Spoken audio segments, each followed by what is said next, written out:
नमस्कार दोस्तों, स्वागत है आपके अपने यूट्यूब चैनल टारगेट नौकरी यार पर। देखिए यहाँ पर जो जीएस के में जीएस के जो क्वेश्चन की क्यू चल रही है उसमें बहुत ही महत्वपूर्ण क्वेश्चन ले रहे हैं। साथ ही इसमें इनका एक्सप्लेन भी ले रहे हैं जिससे कि इससे संबंधित जो भी क्वेश्चन बने वो एक भी बाहर नहीं जाए। तो ये सभी जितने भी कंपटीशन के इतने भी एग्ज़ाम हैं और जो वनडे एग्ज़ाम है एसएससी रेलवे, इनके लिए काफ़ी महत्वपूर्ण होने वाले हैं और सभी की प्रीवियस ईयर पेपर से उठाए हुए क्वेश्चन हैं और साथ ही इसका एक्सप्लेन भी इतना है कि उससे संबंधित एक भी क्वेश्चन बाहर ना जाए। तो आइए चलते हैं, इसमें करंट भी कोई क्वेश्चन है और जीके की भी हैं और जीएस साइंस सब कुछ मिला के इसमें क्वेश्चन है जो कि बहुत भी महत्वपूर्ण है। तो आप साथ में क्या करते चलें जिससे कि आप ना नीचे कमेंट्स बॉक्स में आंसर देते चलें कि आपको कितने आपने मन में अपने लगाने हैं आंसर, ये कितने आपने सही कर लिए, अपने माइंड में ही सेव रखने हैं वो और बाद में कमेंट बॉक्स में बताने हैं आपने कितने सही किए हैं। तो आइए चलते हैं पहले क्वेश्चन पर कि पुरुष में प्राथमिक एवं यौन अंग कौन सा है। यानी कि इसमें ऐसा है कि पुरुष में प्राथमिक यौन अंग कौन सा है, तो which is the primary sex organ in male. तो इसमें कौन सा है आप आंसर करिए।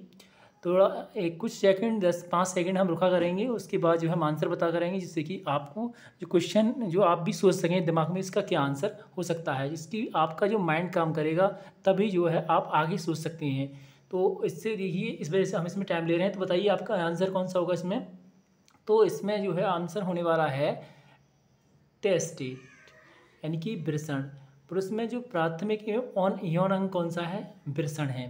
देखिए वृषण को हम इंग्लिश में क्या कहते हैं, टेस्टेट। क्योंकि देखिए ये जो प्रजनन तंत्र है रिप्रोडक्शन सिस्टम, इसमें थोड़ा इंग्लिश में चीज़ें ज़्यादा आती हैं तो इस वजह से इसमें हमने जो है इंग्लिश में क्वेश्चन कन्वर्ट कर देते हैं।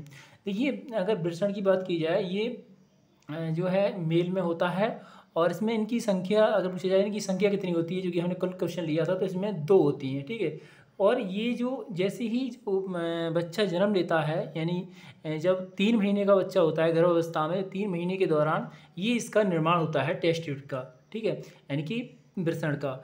तो ये जो है 3 महीने, अगर जैसे एक क्वेश्चन पूछा जाता है कि अगर जो सेक्स मतलब कौन है, मेल है या फीमेल है, इसका पता लगाने के लिए कितने दिन बाद जो है पता कर सकते हैं, तो 3 महीने बाद, 3 महीने हम बाद हम पता कर सकते हैं कि मेल है फीमेल है या लड़का है लड़की है, ठीक है। 3 महीने से पहले ये पता करना इम्पॉसिबल है क्योंकि 3 महीने बाद इसका निर्माण होता है वृषण का, ठीक है। इसे बोलते हैं इंग्लिश में टेस्टेट, ठीक है।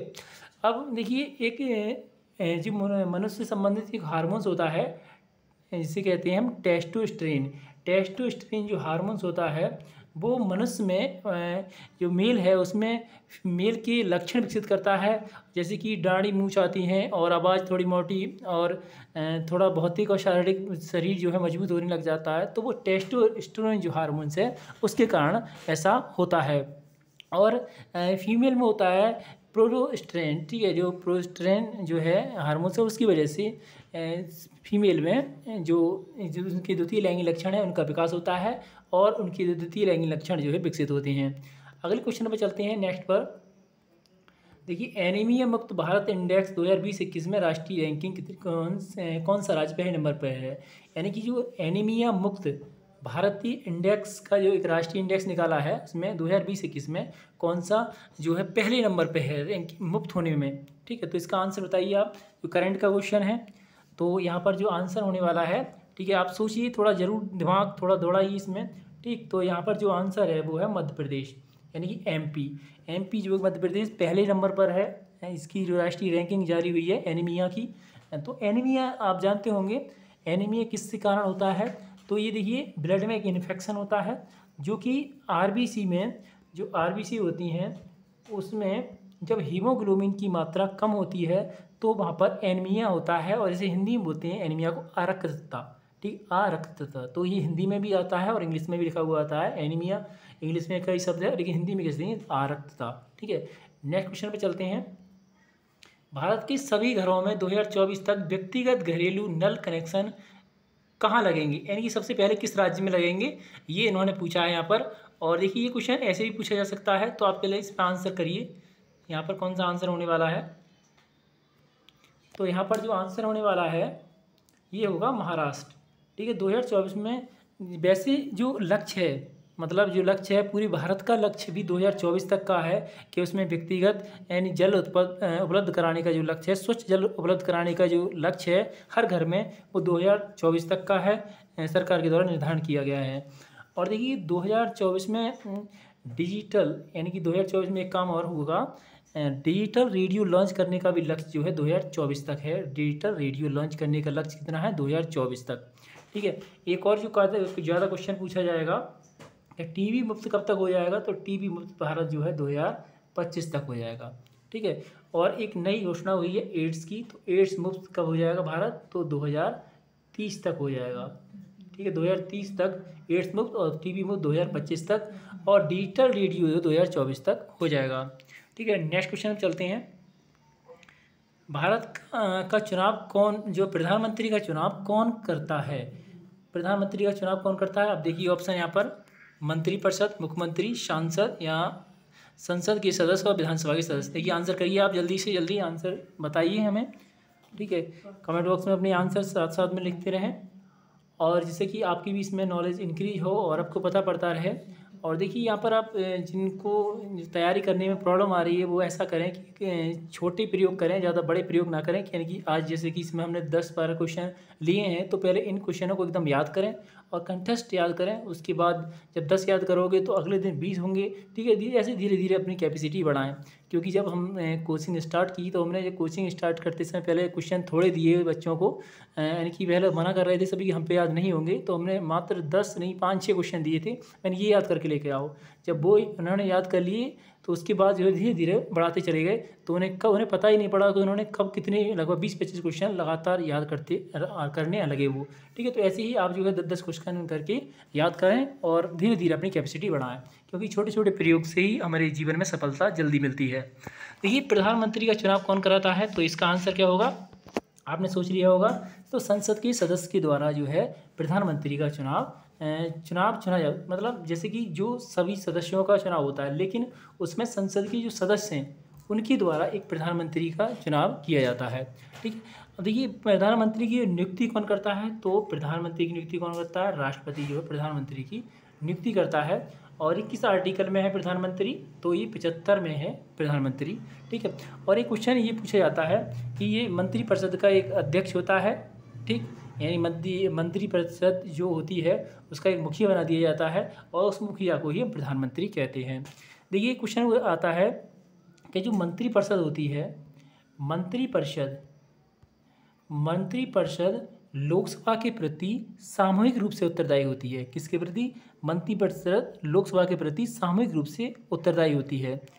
और मंत्रिपरिषद व्यक्तिगत रूप से पूछा जाए, ये किस व्यक्तिगत रूप से पूछा जाए तो किसके प्रति होती है?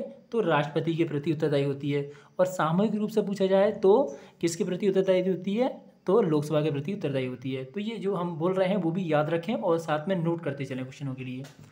अगला है पुस्तक राजयोग, जिसने योग की पश्चिमी समझ को प्रभावित किया है, किसके द्वारा लिखी गई है? राजयोग पुस्तक किसके द्वारा लिखी गई है? तो आप देख सकते हैं, आंसर कीजिए। तो देखिए इसका आंसर होने वाला है, एक बार मन में ज़रूर सोच लिया करिए आंसर के लिए।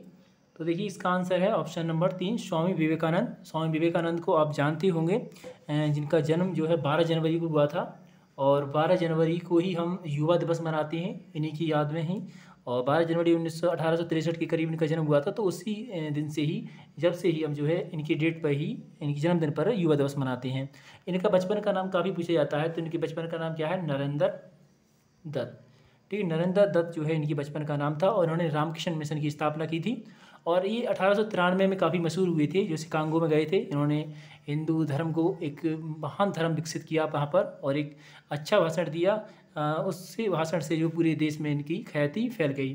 ठीक है, अगले क्वेश्चन में चलते हैं कि सत्य की खोज सिद्धार्थ का प्रस्थान इस वर्ष इस प्रकार है। यानी कि सत्य की खोज, सिद्धार्थ का जो प्रस्थान हुआ था सत्य की खोज के लिए, जब सिद्धार्थ का प्रस्थान हुआ था, घर से चले थे, तो उस घटना को क्या कहते हैं? ठीक है, ये क्वेश्चन है, समझिए क्वेश्चन के लिए और आंसर करिए। इसमें कौन सा है आंसर, सोचिए अपने दिमाग में। तो देखिए यहाँ पर हो जाएगा आंसर ऑप्शन नंबर बी, यानी दूसरा, महापरिनिष्क्रमण। जब वो घर से निकले, यानी घर छोड़ा उन्होंने 29 वर्ष की आयु में, जब उन्होंने घर छोड़ा, घर छोड़ने के बाद उस घटना को क्या कहा गया? महापरिनिष्क्रमण। और देखिए अगर पूछा जाए जो और घटना हुई थी, जैसे कि उन्होंने सबसे पहले जो उपदेश दिया था उसे क्या कहा गया? उसे कहा गया था धर्मचक्र परिवर्तन। और उन्हें जब पहली बार ज्ञान की प्राप्ति हुई थी उसे कहा गया निवाण। ठीक है। और महापरिनिर्वाण किसे कहते हैं? जब उनकी मृत्यु हुई थी कुशीनगर में। उनकी मृत्यु कहाँ हुई थी? कुशीनगर में उनकी मृत्यु हो गई थी। ठीक, लगातार अपनी जो है कमेंट के बॉक्स से कमेंट करते रहें और साथ में ये क्वेश्चन का अपने आंसर अपने दिमाग में जरूर सोचें इसका, ठीक है। अगला है, विश्व में विजडन अग्रणी क्रिकेटर के रूप में किसे नामित किया गया है? तो देखिए ये जो है नामित किया गया है, अभी 2021 का पूछ रहे हैं, ठीक है। ये 2021 में किसे नामित किया गया है? तो आप देखिए, आप आंसर करिए और अपना,